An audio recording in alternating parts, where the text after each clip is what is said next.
My name is Emma Collins. I'm 38 years old, and I just watched 5 years of my life get handed to a kid who's never had to fight for anything. That morning, the air inside Horizon Tech Logistics headquarters felt heavier than usual. A company wide meeting, the kind everyone pretends to understand, but no one really does. I sat in the second row beside the finance team, laptop open as always, ready to take notes like it actually mattered. Richard Grant, our CEO, walked up to the stage with that familiar smug smile. Light gray suit, navy tie, perfect posture, the exact image of a man who's spent his career polishing appearances. Thank you all for being here today, he began, his voice steady and smooth. I'm thrilled to announce a major step forward in our leadership structure. I'd heard this before, 4 times to be exact.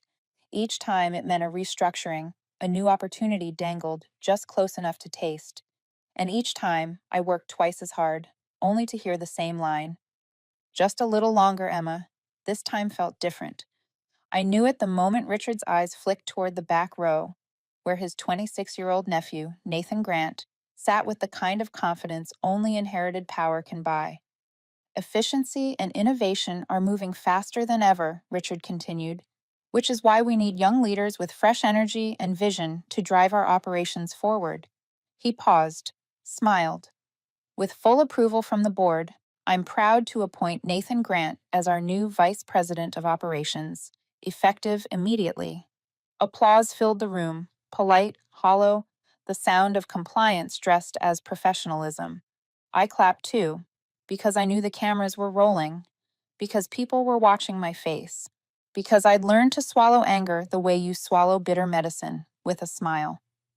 Nathan stood up, buttoned his jacket, and walked to the stage like he'd been rehearsing his whole life. He took the mic, smiled widely. I'm honored to take on this role, and I know there's so much for me to learn. But with my uncle's guidance and this amazing team, I believe we'll go far. He didn't look at me, not even once. I sat there, fingers resting on the keyboard, staring into nothing. My mind replayed it all like a slow motion reel. Nights staying up till 2 in the morning to save a Seattle contract, vacations canceled to fix crises in Texas, weekend meetings optimizing the AI operations system, the very system Nathan would now inherit. I'd brought in over $42 million in contracts within 3 years, cut operating costs by 17%, built an exclusive supplier network for the Western region. And every time I asked to be considered for leadership, the answer was always the same: Emma, you're incredible. But now's just not the right time. Keep doing what you're doing. Your moment will come. My moment just came. It just wasn't mine anymore. The meeting ended with half-hearted congratulations and an announcement about a celebration in the lobby. I closed my laptop carefully, stood up, and waited for the noise to fade. A few coworkers passed by with awkward smiles. Some texted me later, not fair. We all know who deserved it. I didn't reply. On my way back to my office, I saw Nathan chatting with the interns, laughing loudly, slapping shoulders, not even glancing my way. When I stepped into my office and closed the door, I didn't sigh. I didn't cry. I opened my calendar and deleted every meeting for tomorrow, because I knew I needed space, not to vent, to calculate. If this taught me anything, it's that I've spent too long being the foundation for someone else's rise. Maybe you felt it too, that sting of doing everything right, giving everything you have, and still being overlooked because someone else has the right last name. If you're still here, still listening, I want to ask you something. Where are you hearing this from? A quiet apartment in New York? Or somewhere on the highway between Phoenix and Tucson? Tell me. I'd really like to know. And if somewhere in this story you see a bit of yourself, if you believe in fighting back with calm and strategy, stay tuned. This story is just beginning. I don't remember how I left the office. I just remember standing next to my car in the parking lot for almost 5 minutes, keys in hand, not opening the door, as if what waited inside was a world I no longer belonged to. Eventually I got in, started the engine, and began to drive. But not home. I drove aimlessly through the familiar streets of Los Angeles, down Wilshire, through Beverly, turning toward Westwood. I didn't have a destination, I just didn't want to go home. Didn't want to sit in that same living room and admit that after all these years, I'd been replaced by someone who'd never had to try. Around 7 in the evening, I stopped at a small cafe on the corner, the same one where I used to work on weekends. It was quiet, the lights were soft, and the air smelled faintly of roasted beans. I ordered a black coffee, no sugar. Something I never drank, but it felt right. Strong, bitter, no decoration, exactly like what I'd been swallowing all day. I sat by the window, hands resting on the cold wooden table, watching traffic pass like I was watching someone else's life. Part of me still couldn't believe it had happened. Me, Emma Collins, the one who stayed when no one else wanted to, who brought in over $40 million in contracts, who led the AI operations project that Nathan was now trusted to oversee, had just been erased from the very path I built. I thought back to the first time I asked to be considered for a promotion. Late 2020. I'd just completed the West Coast restructuring project that saved the company nearly $2 million. I'd written a full 90-day plan, built a data model, and proven I could lead. I even got commendation letters from 3 strategic clients. Richard sat across from me in the conference room on the 15th floor, flipping through my proposal before looking up with that polite, hollow smile.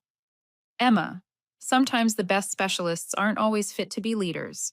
I remember nodding, smiling, saying I understand, but I didn't, and I still don't. Was it because I wasn't flashy enough? Because I didn't play golf with Richard? Because I didn't share the last name Grant? I pulled out my phone and opened a message from Laura, our former head of finance, who'd left last year. I heard what happened. You didn't deserve that. Everyone knows who really built the system they're using. I put the phone down. It felt hot in my hand, not because of what it said, but because I was afraid of believing it. Because the moment you start believing in injustice, you have to face the truth. You've allowed it for far too long.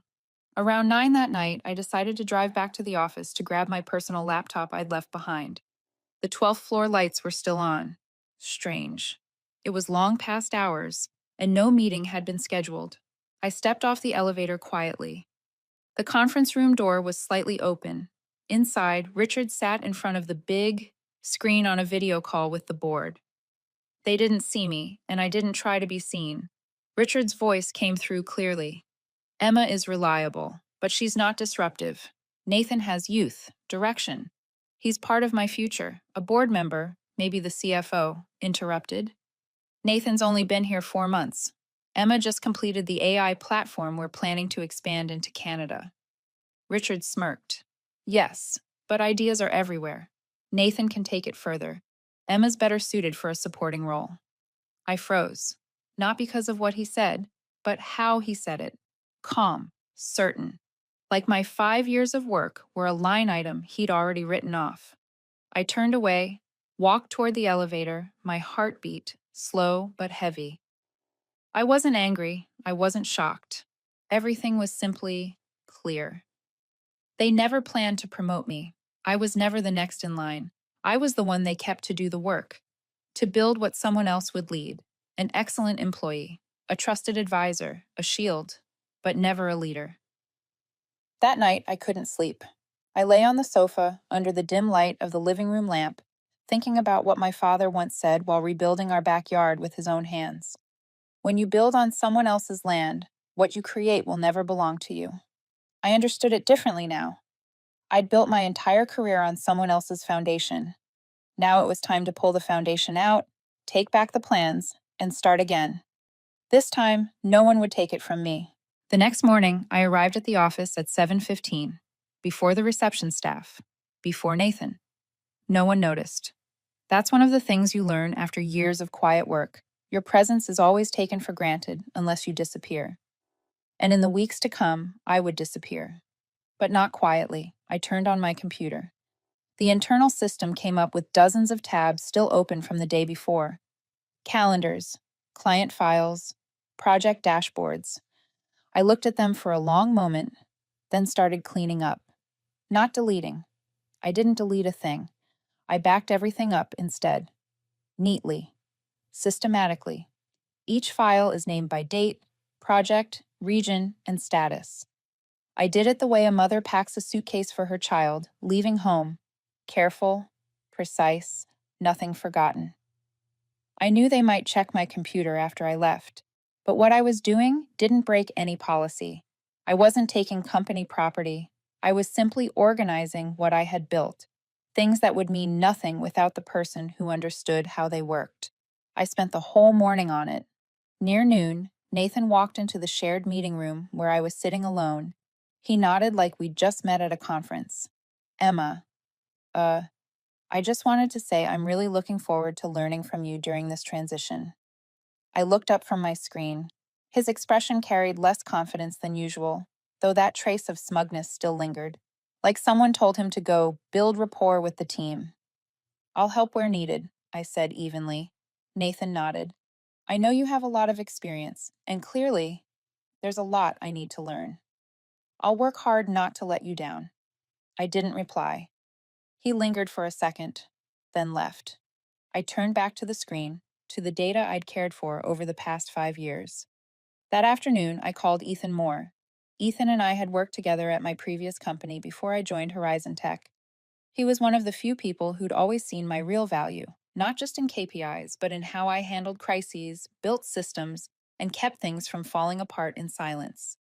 Now he was Director of Business Development at Lumicore Systems, a smaller but bold logistics tech company.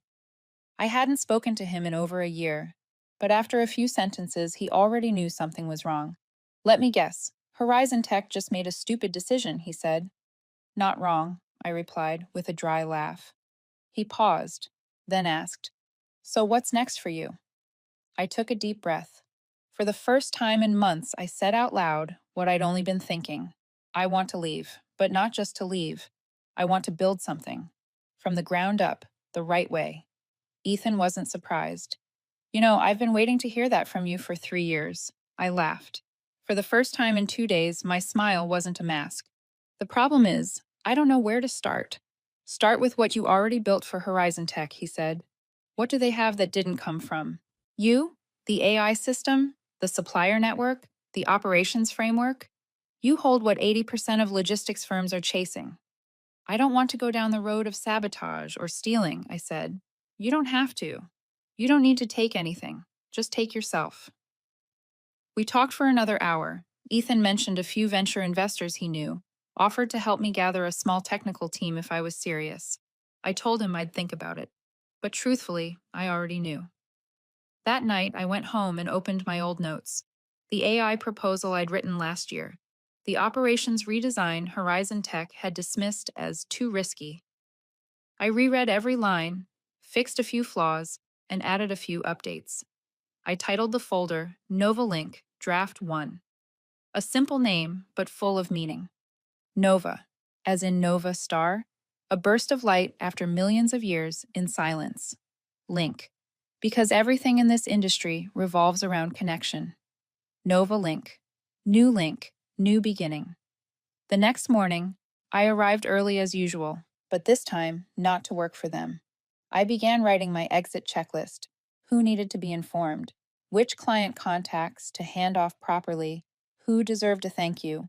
Who would ask why I was leaving? I didn't need to rush. I needed to do it right. And I would, quietly, strategically, with the discipline I'd spent a lifetime building. 3 weeks after the promotion announcement, the air inside Horizon Tech began to change. No one said anything to me directly, but I could feel the looks. Some people started acting differently. Not distant, just hesitant. Like they knew something they didn't dare admit. Like my silence worried them more than my anger. And I understood why. I didn't shout. I didn't confront. I didn't quit.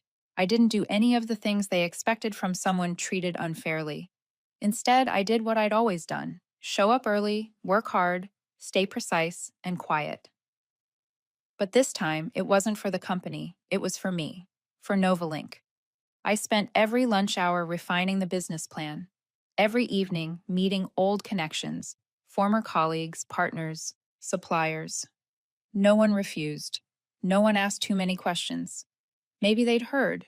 Maybe they just trusted me more than they ever trusted Horizon Tech. One Tuesday afternoon, while reviewing the client account system, I got an email from HR titled Training Invite, Nathan Grant. I opened it.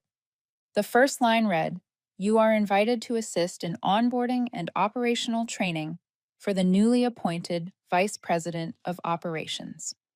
I stared at the screen for almost a full minute, not because I was surprised, because I felt relieved. The invitation wasn't an insult, it was confirmation. Proof that they still saw me as the instructor, the foundation, the unnamed support holding up their structure. And for the first time in years, I didn't feel angry, I just felt clear. I replied with 3 short lines. I'm available to assist with the knowledge transfer. Please share the schedule so I can plan accordingly. Best, Emma Collins. I didn't say more. I didn't refuse. I would help, on my terms. That afternoon, as I was leaving the office, I passed a small meeting room where Nathan was talking to a group of new hires. The door was slightly ajar, just enough for me to hear him. And all the current systems were developed by Emma Collins, he said. Janice Collins, he said. I'm still learning how they run, so if anything comes up, please report directly to me, or wait while I check with Emma. His tone wasn't arrogant, not defensive either, just that of someone trying to hold a position they weren't yet ready for. Nathan noticed me in the doorway. He stood up immediately and stepped into the hallway. Emma, thank you for agreeing to help, he said. I nodded, looking straight at him. This system is real. The data is real. The clients are real, I said slowly. I'm not helping because someone told me to. I'm doing it because I don't want others paying the price for a bad decision. Nathan swallowed hard and nodded. I know I don't have enough experience yet, he said quietly, but I want to learn. I'm not asking for forgiveness. I just don't want to see it fall apart. I studied him for a moment.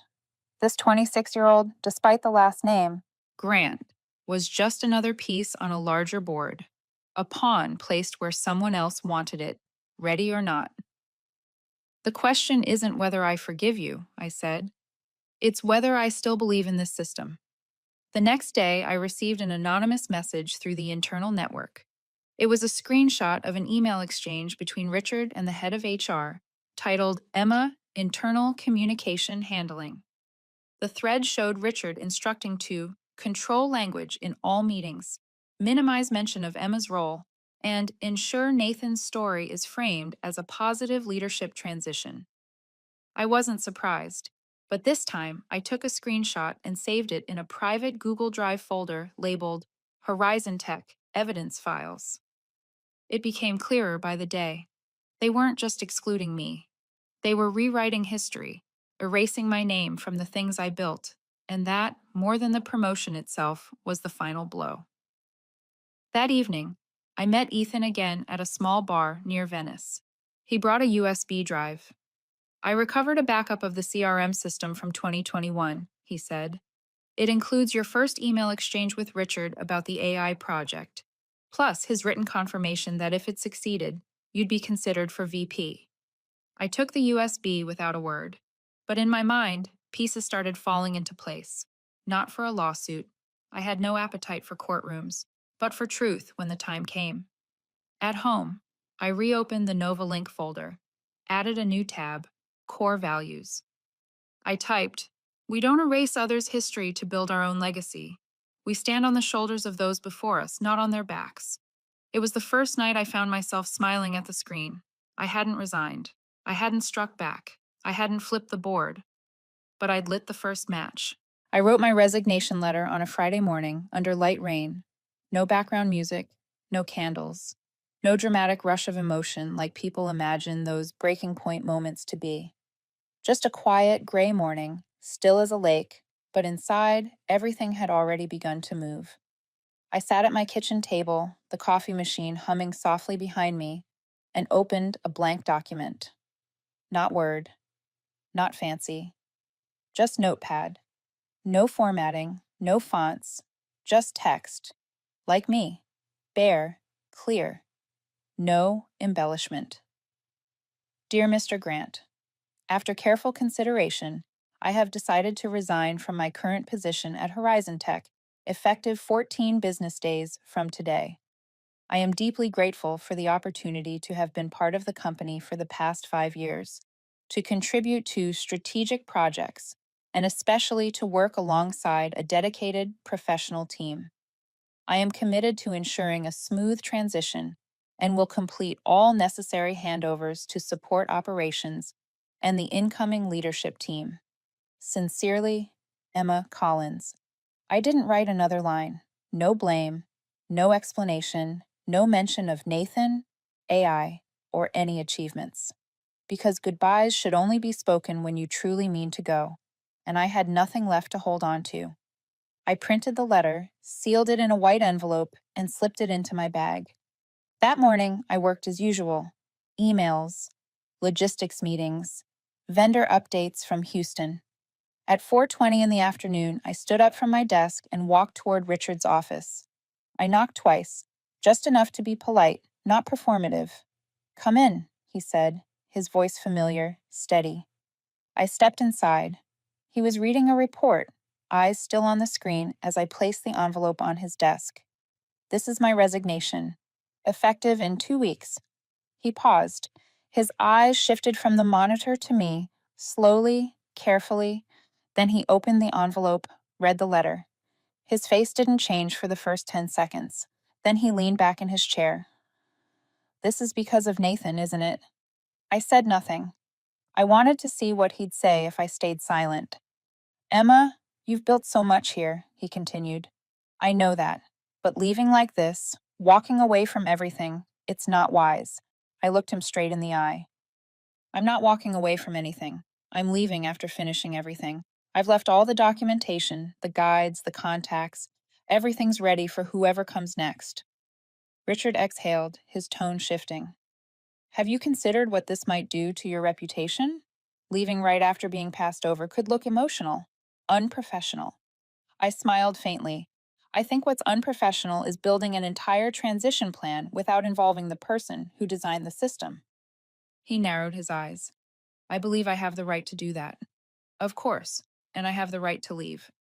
He went quiet for a long time, then muttered almost to himself, "You used to be my pride, Emma. Reliable, consistent. I always thought Emma would never leave us. I used to think that too," I said, "until I realized we never included me." I turned to leave. "Emma." I stopped. "You're making a mistake," he said, his voice colder. "The world out there isn't as forgiving as you think. No one's going to welcome someone who quits over personal disappointment." I turned back, calm. "I'm not leaving because I'm hurt. I'm leaving because I finally know what I'm capable of, and it's more than what I can do here." Then I walked out without looking back.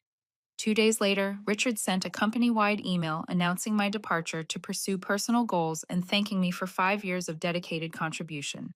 Nathan didn't say much, just a short message. "I know I don't deserve everything I've been given, but I'll do my best not to disappoint you." I didn't reply right away. Late that evening, I finally did. "I don't expect anyone to take responsibility for another person's choices. I just hope you learn to build on your own foundation." He sent back one word: "Thanks." During my final week, I didn't slow down. I worked even harder, not because anyone asked me to, but because I wanted to leave the right way. I called every major client personally, explained the transition, introduced Nathan as my successor, and assured them I'd support them during the changeover. Some were surprised. A few went silent for a long time after hearing, "I'm leaving." I wrote handwritten notes to 3 junior employees who had worked under me, simple thank yous and words of encouragement. Not long, not poetic, just what I once wished someone had written for me. On my last day, I packed my desk as if leaving an old apartment. Every drawer, every folder felt familiar, like pages of a diary no one ever read. I closed my laptop, removed my ID badge, and left them neatly on the desk. As I walked past the front lobby, I didn't stop, didn't say goodbye. I didn't want to leave behind sentiment, just closure.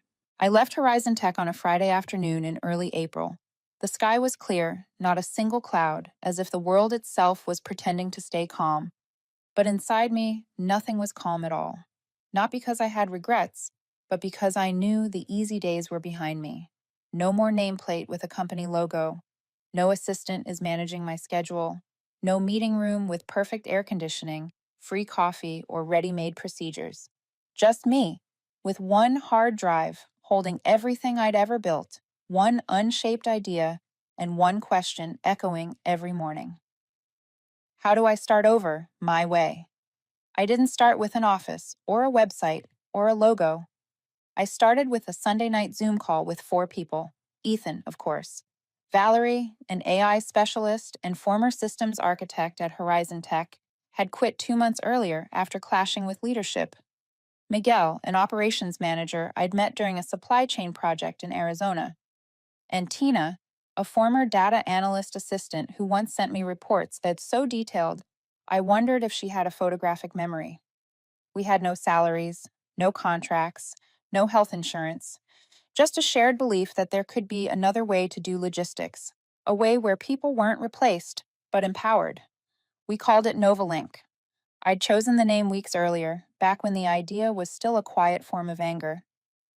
Novalink, a new chain of connection, sustainable, precise, and human. Valerie asked me during that first call, "Do you think we're fighting Horizon Tech?" I looked at the screen, at 3 faces waiting for my answer. "No," I said. "We're fighting the idea that people have to bow down just to be allowed to exist." No one replied, but I knew they understood. They had bowed too. They knew exactly how that felt. We worked out of a shared space in Pasadena, a small room, 4 desks, and a whiteboard. No decorations, no slogans. But on the board, I wrote the first line: "We're not building a product, we're building a better way to work." Our first project was an AI platform for real-time supply chain risk prediction, built on weather data, traffic patterns, and shipment history. Valerie handled the tech. Miguel managed the on-ground operations. Tina built dashboards and ran analytics. I handled everything else and made calls, calls to former clients, calls to investors, calls to people who once worked with me, trusted me, or joked, "When are you starting your own company?" Not everyone said yes, but enough people did to remind me we weren't alone. The first month passed like a fever: 12-hour days, no weekends, no difference between Monday and Sunday. We drank cheap coffee, ate homemade sandwiches, and celebrated small milestones like we'd just closed Series A funding. I started sending weekly update emails to the team, not just to report progress, but to remind us why we were doing this, and that every hour spent here was one step further from where we'd once been held back. One Wednesday morning, while I was drafting a demo plan for potential investors, my phone rang. Unknown number. I picked up. "Emma, this is Janet from Morrison Industries. I heard you left Horizon Tech." Janet was the procurement director for one of the biggest clients I'd ever handled. Her tone was firm, not unfriendly. "We just got a notice saying Nathan will be our new contact, but this morning he called to ask about a delivery schedule we finalized 3 months ago." I didn't respond right away. Janet sighed. "Emma, I don't have time to train Horizon Tech's new VP. Tell me honestly, what are you doing right now?" I took a breath. For the first time, I said what I'd never told a client before. "I'm building my own company, a new system, not to fight anyone, to do things the right way." There was a short silence. Then Janet said, "Send me the details and the mock-up of that AI system you mentioned before. If it's what you described, we should talk seriously." After the call, I walked straight out to the third-floor balcony of the co-working space. I didn't shout. I didn't cry. I just stood there, my hands on the railing, wind in my face, and knew that everything was starting to feel real. 2 weeks later, Novalink had its first client, Copperfield Manufacturing, a heavy equipment company in Texas I'd once helped recover from a shipping delay in less than 24 hours. They signed a 3-month pilot contract with us. Not a big deal, but enough to pay basic salaries. We celebrated with pizza and soda. Valerie brought a cheap bottle of wine and said, "You know, Novalink feels like a ship. People thought it was just a lifeboat, but now it's got an engine." I laughed. I'd say the engine is every time someone told us, "Just keep working. The promotion will come later." I ended Novalink's third month with an internal report. No one asked for it, but I sent it to everyone. I wrote, "We're not moving fast, but we're moving right. We're not taking anything from Horizon Tech. We're building what they never had the courage to create. Signed, Emma. The fourth month of Novalink began with an email from a lawyer. Subject line, legal notice from Horizon Tech Logistics. I opened it on a Monday morning while the team was planning our AI platform's beta update. It was a formal letter, nearly 3 pages long, written in that cold, deliberate tone meant to intimidate. In summary, Horizon Tech accused Novalink of illegally exploiting intellectual property, improperly contacting former clients, and violating unwritten confidentiality agreements. Nothing surprising. Nothing shocking. I'd known this was coming, sooner or later, but seeing it in writing still felt like a punch to the gut. Not because it hurt, but because it meant the fight had officially begun. Ethan walked into the conference room as I was reading it for the second time. You called it, I said, handing him the printed copy. They're striking first. He skimmed a few paragraphs, then nodded. Richard was never going to let you leave quietly. To him, you're a living reminder that his system failed. I folded the pages. You think they have any real grounds? No, he said instantly. No non-compete, no stolen data, no use of their materials. It's just a scare tactic to slow you down. I exhaled slowly, not from fear, from the effort of staying calm for everyone else. The next day, I got a call from a potential investor I'd met the week before. The meeting had gone well. They were excited, asking about market plans, projections, and expansion. One even said, if we come in at seed, how much do you need to scale? But now the tone was hesitant. Emma, Richard Grant called us. He claims you're building a company on questionable ethics. He says legal action is coming. I kept my voice steady. Did he provide any evidence? No, but it's Richard Grant. And in this industry, a shadow of doubt is enough to make people step back. I paused, then said quietly, thank you for calling, and for being honest. When I hung up, Valerie, standing nearby, watched me for a cue. We're fine, I said, but now it's clear. They don't just want to stop us, they want to make sure we can't keep going. That evening, I met Ethan at Novalink's law office. In a small, glass-walled room under white light, the two of us sat with our attorneys. We reviewed every clause, every email, every internal record I still had, not to counterattack, but to secure our ground. At the end of the meeting, the lead attorney looked up. You haven't violated anything, but if they continue, we need a media strategy. Clear, verifiable, consistent. They're playing perception. You'll have to play truth. I nodded. Another piece of the puzzle fell into place. 3 days later, Horizon Tech held a press event to launch their new AI Logistics 2.0, a clumsy imitation of what Novalink was building. On stage, Nathan stood beside Richard, both in dark suits, smiling faintly at the cameras. We believe innovation must come from internal trust, Richard said, not from the promises of those who walked away. I didn't need anyone to tell me who that line was for. The whole team watched the clip together. Valerie spoke first. You know what that sounded like? Like he just put up a sign outside Horizon Tech that says, "We're scared." Miguel added, should we respond publicly? Maybe a LinkedIn post? Our story? Our mission? I shook my head. We don't answer with words. We answer with results. A week later, something unexpected happened. Nathan showed up at Novalink, alone. He stood at the reception desk and asked to see me. No appointment, no warning. I came down to the lobby. We met in the small seating area. No coffee, no small talk. Emma, he started, voice tight. I know you have no reason to talk to me, but I need to say this. I stayed quiet, waiting. I know what Richard's doing. I don't agree with it, but I can't stop it. I looked straight at him. Then why are you here? To say I'm sorry. I didn't know it would turn into this. I thought I could handle the role, but I was just put there to cover the hole you left behind. I didn't soften, but I didn't hear either. I don't need your apology, I said calmly. I just hope you understand. No one can fill another person's place without walking their own road first. Nathan nodded, silent for a long moment. Are you going to sue Horizon Tech? He asked quietly. I have no interest in winning in court, I said. I'm already winning out here. That night, I wrote an email to the team. Subject line: We don't fight back. We build higher. I wrote, We won't respond with articles. We won't debate on social media. We won't correct whispers in the dark. We'll keep going. Deliver well. Serve our clients like they've never been served before. That's how Novalink survives, and that's how we'll speak. I hit send. It felt as natural as starting the coffee machine in the morning. Horizon Tech had made its move, but I didn't step back. I simply changed direction and kept going.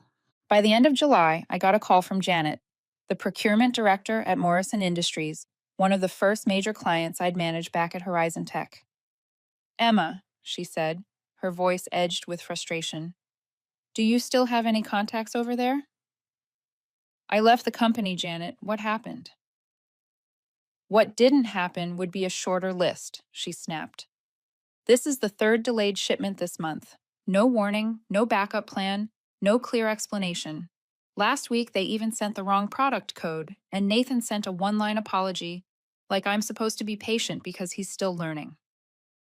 I stayed silent for a moment, not because I was happy to hear about the chaos in the place I'd once built, but because I knew a circle was starting to close. I'm sorry to hear that, I said. I don't have any involvement there anymore, but if you need an alternative solution, I might have a direction worth exploring. Novalink? She asked immediately. Novalink, I confirmed.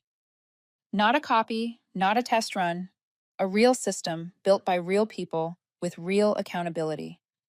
She didn't answer right away, but I knew this wouldn't be the last call. Over the next 3 weeks, Horizon Tech kept stumbling. Internal messages leaked. A few old contacts still in the company sent me fragments of what was happening. The new AI system wasn't working properly, vendors were cutting ties, staff were leaving in waves, and Richard was calling emergency meetings with the executive board almost daily. One Monday night, I got an email from one of Horizon Tech's former investors. Emma, if you're ready, I think it's time we talk about expansion. I forwarded the email to Ethan. You think we're strong enough to scale? He called back right away. Emma, Horizon Tech is cracking from the inside. They're not losing clients because of product flaws. They're losing them because of trust. And trust is what you built for 5 years, something they can't buy back. By the end of August, Horizon Tech officially lost 4 major clients in the Southwest region: Morrison Industries, Copperfield Manufacturing, Border States Equipment, and a new one, RLT Heavy Logistics, all moved to Novalink on pilot contracts. We didn't celebrate. No fireworks, no champagne. We just did what I'd always believed in, kept our promises. Shipments arrived on time, reports were accurate. Every client received a response within 12 hours. We didn't overdeliver. We simply delivered right, the thing Horizon Tech had long forgotten how to do. In early September, an article appeared on Supply Chain Insider. The headline read, Horizon Tech Logistics loses nearly half its Southwest market share. Investors shift confidence to former leadership team.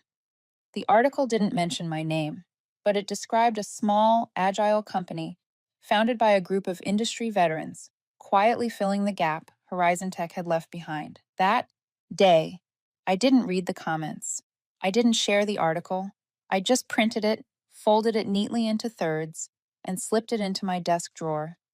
Not as a trophy, but as a reminder. Everything begins with a choice, and I'd made the right one. By mid-September, Horizon Tech's board held a closed meeting. 3 days later, Richard was forced to step down. Details were scarce, but the report said he was under investigation for manipulating appointment procedures and violating internal transparency policies. Nathan resigned right after. No one at Novalink celebrated. Valerie just glanced at the news flashing on the office screen and said, Looks like the system finally collapsed from within. A week later, I was invited to speak at the National Logistics Conference in Austin. Topic: Starting up in an unequal industry and why women still lead anyway. I stepped onto the stage in a warm, glowing auditorium before more than 200 people. No PowerPoint, no visuals, just my story. I talked about Horizon Tech without naming it, about delay, disregard, and replacement, and about Novalink, without myth, without glamour. I said, I didn't leave to prove anyone wrong. I left to prove that when they don't give you a seat at the table, you can build your own and invite others to sit with you. When I finished, someone stood and began to clap. Then the whole room rose with them. I wasn't surprised. I wasn't emotional. I just felt like I had finally come home. Not because of the lights, but because I'd walked far enough that I no longer needed anyone else to shine them for me. The year after I left Horizon Tech, my world wasn't just Novalink anymore. It had become a marker, a face in the industry, proof that a person can lose everything and still be reborn through their own work. Early one Monday morning in December, I walked into the Novalink office before anyone else arrived. The light was dim. The space was quiet. I passed by the desks. Valerie and Miguel were already there, and looked up at the whiteboard. What leads isn't the product, it's the values behind it. I stopped, took a deep breath. The feeling was steady, not nervous, because now I wasn't walking beside tragedy. I was standing at the center of the path I had chosen. Late that afternoon, a black car pulled up in front of the building. I glanced through the glass. They were here, not through the door of defeat, but through the door of return. Richard Grant stepped out, looking tired. His sleeves rolled up, his presence a far cry from the polished man who once ruled boardrooms. Behind him was a financial broker and a few former Horizon Tech staff. I went out to greet them. No theatrics, no tension, just selective patience. Richard bowed his head slightly when he saw me. Emma, he said quietly, I'm not who I used to be. I came here because I want to talk about the future. I smiled slowly, keeping my eyes on him. The future? I said. You know the state your company is in, don't you? He took a long breath. We're negotiating with creditors. The company might be split, maybe sold. I've heard Novalink is strong, solid tech team, stable clients. I'd like to discuss a partnership if you're open to it. My heartbeat quickened, but not from nerves. It was the strange calm of standing at the top of the hill, looking back at the tunnel you once crawled through. What kind of partnership? I asked evenly. Richard hesitated. I want to transfer the Southwest Logistics Division to Novalink, the same region where you've overtaken Horizon Tech. I'd like Novalink to manage the operations, retain existing clients, and gradually merge the systems. It wasn't a new idea. It felt like someone who'd once left you behind, returning years later to say, I changed my mind. I need you now. I stayed silent for a moment, measuring every breath. Richard continued. I'm willing to hand over the division's management to you, if Novalink agrees to acquire the old facilities. I don't have the power I once did, but the physical assets remain. Warehouses, trucks, driver teams. The transfer would make sense. I looked at him, the man I once trusted, once served, once asked to let me lead beside him, only to be pushed aside. The room fell quiet. Finally, I said, I'll consider your proposal, but under two conditions. First, complete transparency, public disclosure of all current contracts, operating costs, and debts. Second, Nathan can't hold any leadership role in the merger. If he wants to be part of it, he starts from the ground level. Richard's mouth curved slightly. He didn't seem surprised. You set the bar high, he said. But fair. I nodded. Then we'll talk again. But make no mistake, I'm entering this as the one leading, not as a guest through someone else's door. He bowed once more and left with the broker. Before stepping into the car, he turned back. Emma, I hope you'll be the one to bring Horizon Tech back from the ashes, but this time the right way. I watched the car disappear down the street. Cold winter air rushed through the doorway. I turned back into the office where my team was waiting. Valerie rested her hand on the whiteboard, where the words values lead first were still written. Miguel looked at me. What's next? I took a long breath. We move forward with the deal, and we win by proving this. When you build something for people, you never really fail. A week later, Novalink and Horizon Tech announced a joint statement. Novalink would assume full operational control of Horizon Tech's Southwest division, ensuring uninterrupted service for existing clients. Richard would stay on as an advisor for 18 months, no executive power. Nathan would join the merger under my leadership, starting as a junior project manager. The asset acquisition would span 5 years, paid through performance, not a fixed price. Industry media called it a rare reconciliation between accuser and accused, a partnership that closed the loop with meaning. 2 months into the merger, Novalink restored the broken operations, repaired the shipping errors, rebuilt the management team, and earned back trust. Clients once lost were slowly returning. Richard, now an advisor, visited occasionally. When he did, there was no trace of arrogance, only quiet respect. We stood as equals now, once colleagues, now partners, but I carried the spirit of leadership. One afternoon, Nathan came into my office, not out of authority, but out of habit. He said, "I just wanted to say thank you." "I know," I replied. "But what I really hope is that you understand. Power doesn't come from connections. It comes when others see you deserve it." He smiled faintly. "I want to learn. I want to start over." I nodded, stood up, and extended my hand. He shook it, not as someone who followed, but as someone finally ready to begin.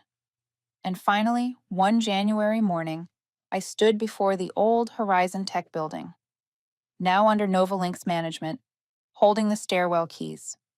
I walked into the same boardroom I'd once been excluded from. The new employees looked at me curiously. Nathan sat in a lower position on the new org chart. I placed my laptop on the table, glanced out the window. The feeling wasn't victory, it was closure, a circle, complete. I thought of the journey, abandoned, silent, rebuilding, fighting, creating, returning to lead. I smiled. Sometimes, when they don't give you a seat, you build another table. When they don't see you, you make it impossible not to. And when they knock again, you open the door for yourself. The door closed behind me, but it wasn't the end. It was the beginning of something new,